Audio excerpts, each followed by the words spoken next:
Hi guys, it's Ray here from For Keepers, also called J4K. In this quick training video and podcast, we're going to be talking about the importance of playing within your character.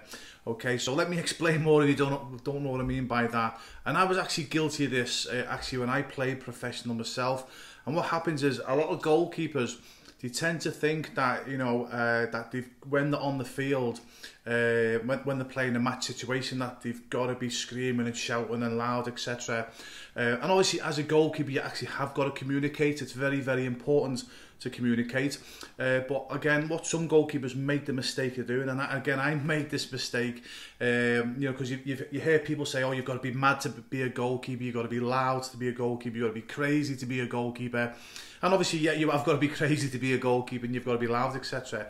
But you've still got to do it within your character, within your personality. So, for example, I'll use myself. When I played, I was always sort of like quiet, and I still am, quite quiet. Even though obviously I'm confident in myself, quiet, mild-mannered, etc. But as soon as I got onto the pitch, I turned into a bit of a maniac because I thought I had to. So I'd be screaming and shouting, jumping up and down, and that actually wasn't my character. And again, you see a lot of young goalkeepers do this, and old goalkeepers as well. They feel that, as I say, that as soon as you cross over that white line, they've got to turn into a different character. Now, in a way, you actually have got to turn into a different character. You've obviously got focus. You've got to get into the moment. Obviously, when you are performing. But if your character is to be calm and collective, as a human being, if you go onto the field and you act the opposite to your personality and character, that actually can have a negative effect.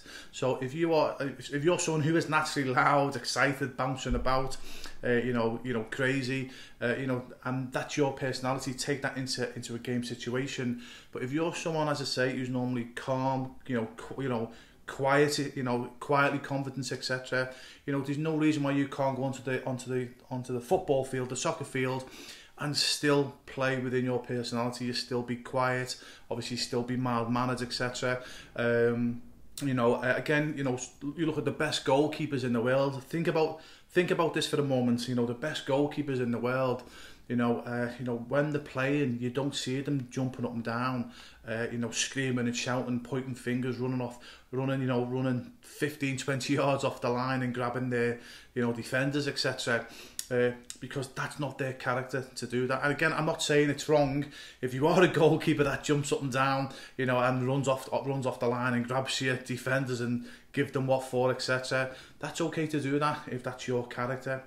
Because if that's not your character, when you're away from the game situation and you're obviously liaising with your teammates and you're quiet and mild-mannered, etc., and then you flip a switch on the football field, well, your players, your teammates know that's not really yourself anyway, so they're not going to sort of take any notice of you.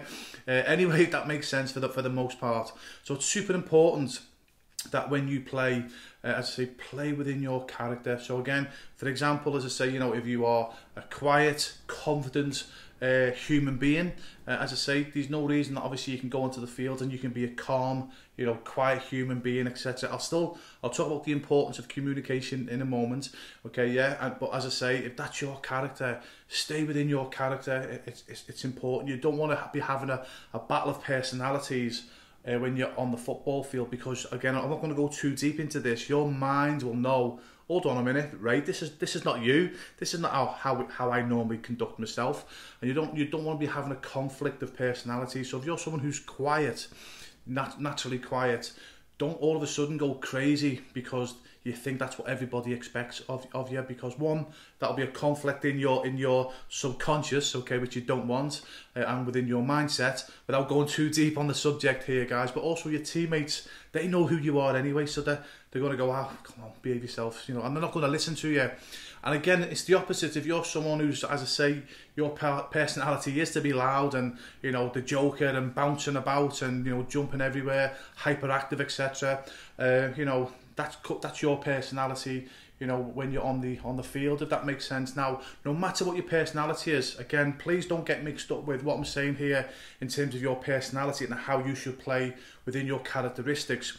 Please don't get that mixed up with how you still should communicate on the football field when you're playing. So what I'm saying, if you're a quiet, you know, a quietly confident person, and you're normally mild-mannered and you like to be relaxed, it doesn't mean that you go onto the field and you stop communicating. Obviously, you've still got to communicate, but you don't have to scream and shout, okay? In fact, the simpler you keep things, again, I've done another video on this, about the art of communication as a goalkeeper. Please go and check that out. It'll be somewhere on the page here, or on the YouTube channel. But again, as I say, the art of communication. So, to be honest with you, as a goalkeeper, you don't want to be screaming and shouting for the full 90 minutes anyway, because if you just talk, eventually your defenders, your teammates will just switch off, because it's just they're just hearing noise all the time. And then when you need to tell them something important, they switched off, if that makes sense. Okay, now I won't go into great detail into this training video, into this podcast. Please go and check out the other video that I've done, the art of communication as a goalkeeper. But literally, when you're playing as a goalkeeper, and again, let's say for example your left back is called John, and the opposing player is starting to drift away from John, okay? The opposing player, so you've got the left back, so obviously you've got the right winger, is starting to drift away from John. As a goalkeeper, you only need to shout, he's like, John, left shoulder, and John will go left shoulder. They can see the winger drifting apart, okay, cheers, thanks, right? Just like simple communications like that. Whereas if you're just like, John, if you're like throughout the game, John this, John that, John this, John this, John this, John that, they're going to switch off. They're just going to hear noise. And then when you are going to tell them something important, they're not listening, because you've not shut up, okay? So whenever you shout as a goalkeeper and communicate as a goalkeeper, it should be important. It should be obviously, you know, to let your defenders and teammates obviously to be aware, obviously, you know, of imminent danger, if that makes sense, okay? So your defenders and your teammates, they know, okay, oh, whenever Ray shouts something, we must listen, okay? Because he will only shout something when he can see something that we can't see. Does that make sense?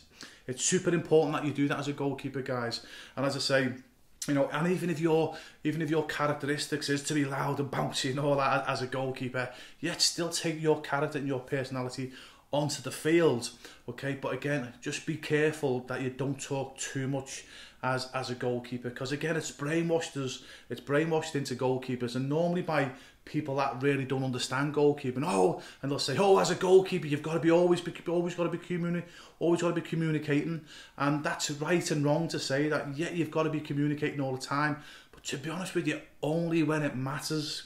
You should be communicating to your teammates, and obviously, you know, you can still every now and again shout, "Come on, guys! You know, keep it up. Let's keep the motivation." You can shout words of encouragement, you know, and even if your centre back is having a good game, you can shout, "David, keep it up, fantastic.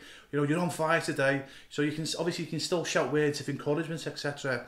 But as I say, you know, it's super important that even if your personality is to be overactive and to be excited and to be bouncing about, again, still be very careful about communicating too much in a game situation, because I promise you, your teammates, at the end, they'll just hear noise and they'll stop listening to yourself. So whenever you shout something to your teammates, especially your defenders, you want them to think, oh, Ray said something here, I need to listen because he can see something that I can't see. Again, just to repeat myself. So does that make sense, guys? Okay, yeah, hope that makes sense.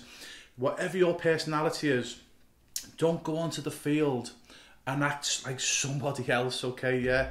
Again, I'm not going to go too deep. I'm not going to go deep into the mindset here.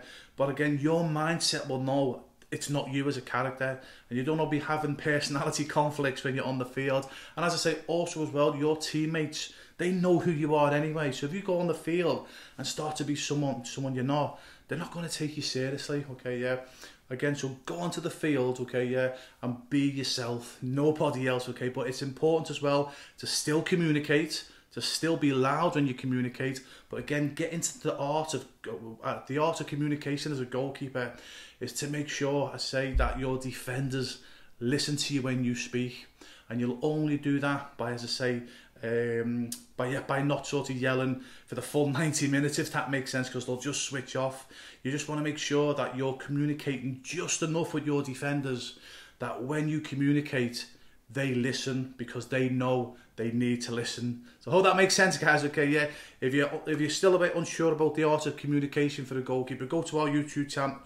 our YouTube channel, put my teeth back in, or go somewhere on the podcast, or someone, if you're watching this video on the website, go check it out, and that will really help you on how to communicate with your teammates. All the help, guys, all the best. And again, if you're watching this on video, and if you're an older goalkeeper or a goalkeeping coach, what do you do to help your goalkeepers? What do you do to make sure that when you play your game, is that you play within your personality? You make sure that it's still your personality. And also, what do you do and what do you say and how do you communicate to make sure that your defenders and teammates listen? Okay, please put your comments below and help your fellow goalkeepers. All the very best.